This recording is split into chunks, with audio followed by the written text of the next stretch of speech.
तर मित्रांनो, या ठिकाणी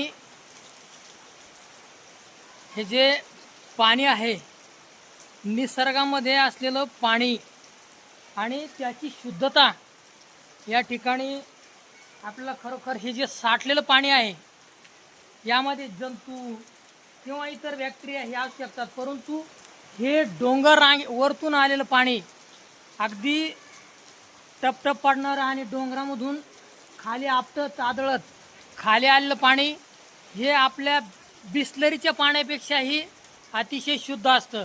परंतु आपल्याला शहरामध्ये राहणारे किंवा अर्बन सिटीमध्ये राहणाऱ्या लोकांना या पाण्याचं महत्त्व नाही आहे, परंतु खरोखर हे एखाद्या भारीतल्या भारी फिल्टरपेक्षाही हे पाणी खरोखर अतिशय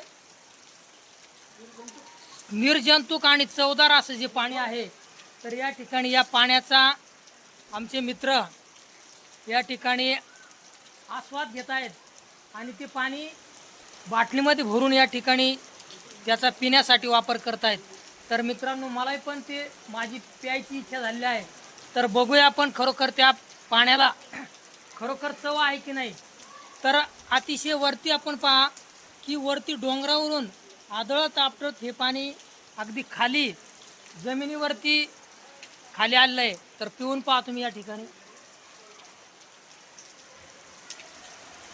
मित्रांनो, अतिशय चवदार आणि शरीराला पोषक आणि गोड असं हे नारळातल्या पाण्यापेक्षाही पोषक असं मूल्य असलेलं पाणी खरोखर बिसलरीपेक्षाही सुंदर आहे.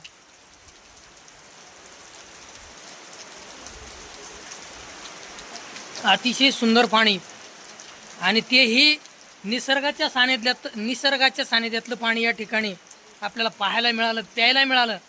खरं तर हे आपलं भाग्य आहे या ठिकाणी की या निसर्गाच्या सानिध्यात येऊन आपण हे निसर्गाचं पाणी प्राशन केलेलं आहे.